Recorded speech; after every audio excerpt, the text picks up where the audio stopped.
നേരത്തെ തുടങ്ങുന്ന DJ പാർട്ടിക്ക് അവിടെ നിന്നാണ്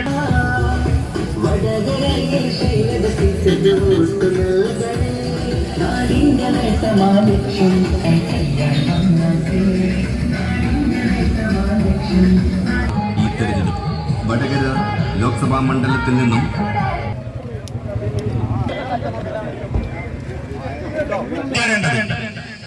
പറഞ്ഞത് മനസ്സിലായിട്ടുണ്ടെന്നാ തോന്നുന്നത്. ഏറ്റവും നല്ല രീതിയിൽ യാതൊരുവിധ റോഡ് ബ്ലോക്കുകളോ ആളുകൾക്ക് ബുദ്ധിമുട്ടോ ഇല്ലാത്ത രീതിയിൽ നമുക്ക് റാലി നയിക്കേണ്ടതുണ്ട്.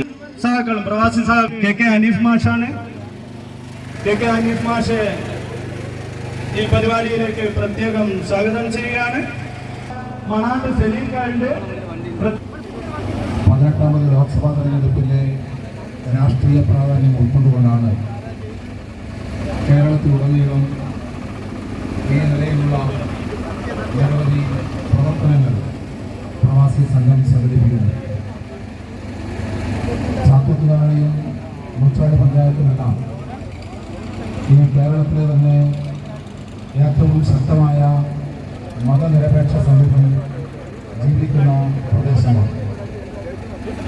ഈ നാട്ടിലെ തൊഴിലാളികളുടെയും കൃഷിക്കാരുടെയും എല്ലാം മക്കൾ ഈ നാടിനകത്ത് പ്രവാസികളായി മാറിയിട്ട് 10-30 കൊല്ലക്കാലത്തെ ചരിത്രം മാത്രമേ ഉള്ളൂ. ഈ 30 കൊല്ലക്കാലത്തിനിടയിൽ ലോകത്തിലുണ്ടായ മാറ്റം, കേരളത്തിലുണ്ടായ മാറ്റം, ഈ കോഴിക്കോട് ജില്ലയ്ക്കും പേരാമ്പ്രയ്ക്കും ഒച്ചാടിനുമെല്ലാം ഉണ്ടായ മാറ്റം, ആ മാറ്റം സാമൂഹ്യ മണ്ഡലത്തിൽ വളരെ വലുതാണ്. എന്നാൽ കേരള പ്രവാസി സംഘം ഉൾപ്പെടെയുള്ള സംഘടനകൾ ഈ മാറ്റമുണ്ടായതിൻ്റെ കാരണമെന്ത് എന്ന് ശരിയായ രൂപത്തിൽ വിശകലനം ചെയ്യുന്ന സംഘടനയാണ്. ഈ കേരളത്തിനകത്ത് 1957 ആദ്യ കമ്മ്യൂണിസ്റ്റ് ഗവൺമെന്റ് നടപ്പിലാക്കിയ ഭൂപരിഷ്കരണവും വിദ്യാഭ്യാസ നിയമവും അതിനെ അടിത്തറയാക്കിക്കൊണ്ടാണ് കേരളത്തിന്റെ വികസനവും കേരളത്തിന്റെ പ്രവാസി മേഖലയ്ക്കകത്തേക്കുള്ള കുടിയേറ്റവുമെല്ലാം ആരംഭിക്കുന്നത്. കേരളത്തിൽ ഒരു ഇടതുപക്ഷ ഗവൺമെന്റ് 1957 അധികാരത്തിലേറിയില്ലായിരുന്നുവെങ്കിൽ നമ്മുടെയൊന്നും നാടിന്റെ ജീവിതം ഇങ്ങനെയാകില്ലായിരുന്നു എന്ന് തിരിച്ചറിയുന്ന രാഷ്ട്രീയ പ്രബുദ്ധതയാണ് ഈ കേരളത്തിനകത്ത് കേരള പ്രവാസി സംഘത്തെ വ്യത്യസ്തതയുള്ള ഒരു സംഘടനയാക്കി മാറ്റുന്നത്. 10 സെന്റ് ഭൂമിക്ക് ഉടമസ്ഥാവകാശം ഈ നാട്ടിലെ സാധാരണ മനുഷ്യന് കിട്ടിയപ്പോഴാണ്. ഞാൻ ഇപ്പോഴും ഓർമ്മിക്കുന്നു, എന്റെ മൂത്തപ്പ വളരെ ചെറിയ പ്രായത്തിൽ 1970കളുടെ അവസാനം കുവൈറ്റിലേക്ക് കുടിയേറ്റം നടത്തുന്നത് അന്ന് ഞങ്ങൾക്ക് ലഭ്യമായ ഭൂമിയുടെ ആധാരം പണയപ്പെടുത്തിക്കൊണ്ടാണ്.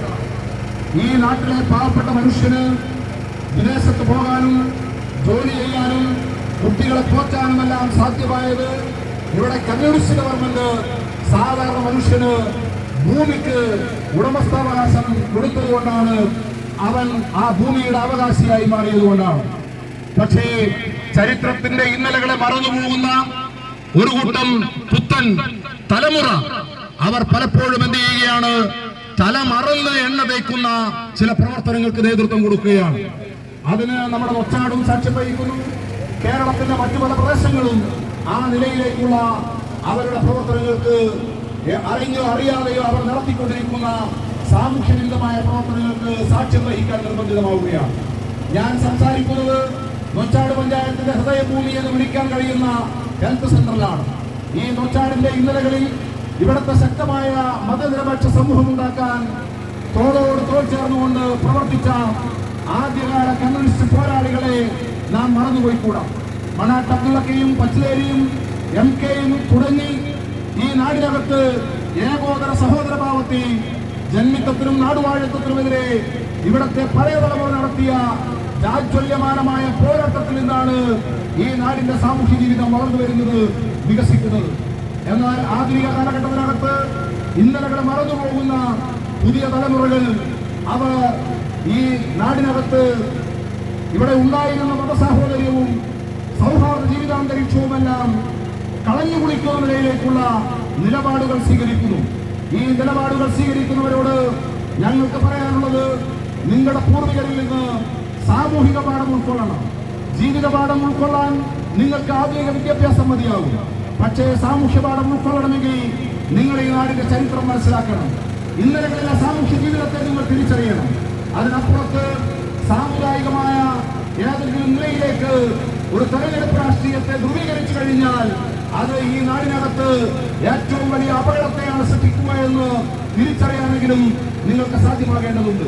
ഈ രാജ്യത്ത് മുഴുവൻ വർഗീയ ഫാസിസ്റ്റുകൾ അതിനിഷ്ഠൂരമായ കിരാത നടപടികൾ സ്വീകരിക്കുമ്പോൾ, ന്യൂനപക്ഷ വേട്ടയ്ക്ക് നേതൃത്വം കൊടുക്കുമ്പോൾ, ഈ രാജ്യത്തിനകത്ത് മതനിരപേക്ഷതയുടെ പതാക ഉയർത്തിപ്പിടിക്കുന്ന നാടാണ് ഈ കേരളത്തിലെ മണ്ണ്. ഈ മണ്ണിന്റെ മതനിരപേക്ഷ പൈതൃകത്തെ നിങ്ങൾ ആരും നശിപ്പിക്കാൻ വേണ്ടി മെനക്കെടരുത്. ഇവിടെ സ്ഥാനാർത്ഥികൾ മത്സരിക്കട്ടെ, അവരുടെ രാഷ്ട്രീയം നിങ്ങൾ ഈ നാടിനോട് പറയൂ. ആ രാഷ്ട്രീയത്തിന്റെ ഭാഗമായി ഈ നാടിനകത്ത് നമുക്ക് അങ്ങോട്ടും ഇങ്ങോട്ടും ആശയ സംവാദം നടത്താം. എന്നാൽ അത്തരത്തിലുള്ള സംവാദാത്മക രാഷ്ട്രീയത്തിന് പകരം ഇവിടെ ഒളിഞ്ഞും തെളിഞ്ഞും ഈ നാടിനകത്ത് സാമുദായിക വർഗീയ വികാരത്തെ ആളിക്കത്തിക്കാൻ വേണ്ടി സാമുദായിക സംഘടനയായിരിക്കുന്ന മുസ്ലിം ലീഗിന്റെ നേതൃത്വം കോൺഗ്രസിന്റെ ഗൂഢാലോചനയിൽ അത്തരത്തിലുള്ള ഒരു പ്രവർത്തനത്തിന്റെ ഭാഗമാക്കാവുന്ന കാഴ്ചയാണ് നാം കണ്ടുകൊണ്ടിരിക്കുന്നത്. മുസ്ലിം ലീഗ് എന്ന് പറയുന്ന പാർട്ടിക്ക് ഒരുപക്ഷെ ഈ നാടിനകത്ത് ഈ നാടിന്റെ സമരചരിത്രത്തെ അവർക്കിപ്പോഴും ഉൾക്കൊള്ളാൻ കഴിയാത്ത വിഭാഗമായി അവർ മാറിയിരിക്കുന്നു. ഈ നാടിന്റെ ഇന്നലകളെ മനസ്സിലാക്കാൻ അവർക്ക് സാധ്യമാകുന്നില്ല. ഞങ്ങളിവിടെ ചോദിക്കുന്നത്, മുസ്ലിം സമുദായത്തിനകത്ത് സ്ത്രീകളിലോ ആവേശപൂർവ്വം തെരഞ്ഞെടുപ്പ് രംഗത്തേക്ക് അവർ കടന്നു വരുന്നു. ഞങ്ങൾക്ക് സന്തോഷമാണ്. ഈ നൊച്ചാടിന പഞ്ചായത്തിൽ ഈ നമ്മുടെ ഈ ഭൂമികയിലെല്ലാം വളരെ കൃത്യമായി മുസ്ലിം സഹോദരിമാർ പൊതുരംഗത്ത് പ്രവർത്തന രംഗത്തിറങ്ങിയ നാടാണ് ഈ നൊച്ചാടിന്റെ മണ്ണ്. അന്ന് ഈ നൊച്ചാട്ടെ രാഷ്ട്രീയ സാമൂഹ്യ പ്രവർത്തനത്തിനകത്ത് മുസ്ലിം സഹോദരിമാർ ഇറങ്ങി വന്നപ്പോൾ അതിനെ ആക്ഷേപിക്കുകയും പരിഹസിക്കുകയും ചെയ്ത ഒരു കൂട്ടം മുസ്ലിം പ്രമാണിമാർ മുസ്ലിം ലീഗിനകത്തുണ്ടായിരുന്നു. അവർ പറഞ്ഞു, സ്ത്രീക്ക് ഹറാമായ കാര്യങ്ങൾക്കകത്ത് സ്ത്രീ ഇറങ്ങുന്നു എന്ന് പറഞ്ഞുകൊണ്ട് ആക്ഷേപിച്ചു. അന്ന് ഞങ്ങൾ പറഞ്ഞു, ഇവിടെ പുരുഷനോടൊപ്പം നിന്നുകൊണ്ട് സാമൂഹിക അഭിപ്രായ പ്രകടനം നടത്താൻ സ്ത്രീക്ക് സ്വാതന്ത്ര്യമുണ്ടെന്ന് ചെയ്യട്ടെ എന്നുള്ള അഭിപ്രായം ഞങ്ങൾ അന്നും പ്രകടിപ്പിച്ചവരാണ്. പക്ഷേ ഇന്ന് ഈ നാടിനകത്ത് മുസ്ലിം സഹോദരിമാർ UDF-ന് വേണ്ടി വളരെ ആവേശപൂർവ്വമാണ് നിൽക്കുന്നു. പക്ഷേ ഈ ആവേശം എന്താണ് ഈ നാട്ടിലെ ഈ കേരളത്തിനകത്ത് 20 ലോക്സഭാ മണ്ഡലങ്ങളിലും കാണാത്തത്? അവിടെയാണ് മതനിരപേക്ഷതയ്ക്ക് കളങ്കം വരുത്തുന്ന നിലയിലേക്കുള്ള പ്രവർത്തനം ഈ നാടിനകത്ത് വരുന്നു എന്നുള്ള ആക്ഷേപം ഇവിടെ ഇടതുപക്ഷ പാർട്ടികൾ പറയുന്നത്. ഞങ്ങളൊരു തെരഞ്ഞെടുപ്പിനെ മാത്രം വെച്ചുകൊണ്ടല്ല ഈ കാര്യം പറയുന്നത്. മതനിരപേക്ഷ ബോധം അതെപ്പോഴും മനസ്സിൽ ദൃഢീകരിച്ചുകൊണ്ട് നടക്കുക എന്നുള്ളത് ഏതൊരു മതേതരവാദിയുടെയും ഉത്തരവാദിത്തമാണ്.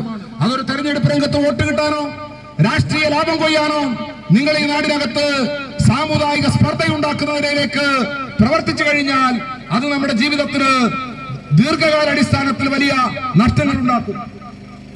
അതുകൊണ്ട് അത്തരം പ്രവർത്തനങ്ങൾ ഈ നാടിനകത്ത് ഉയർന്നു വരുമ്പോൾ നിശ്ചയമായും ന്യൂനപക്ഷ സമുദായത്തിൽ നിന്ന് തന്നെയാണ് ഏറ്റവും ശക്തമായ പ്രതിരോധം ഉയർന്നു വരേണ്ടത്. കേരള പ്രവാസി സംഘം ആ നിലയിലുള്ള ഒരു ശക്തമായ മതനിരപേക്ഷ സംരക്ഷണത്തിന് വേണ്ടിയിട്ടുള്ള പോരാട്ടത്തിനാണ് ഇവിടെ തുടക്കം കുറിക്കുന്നത്.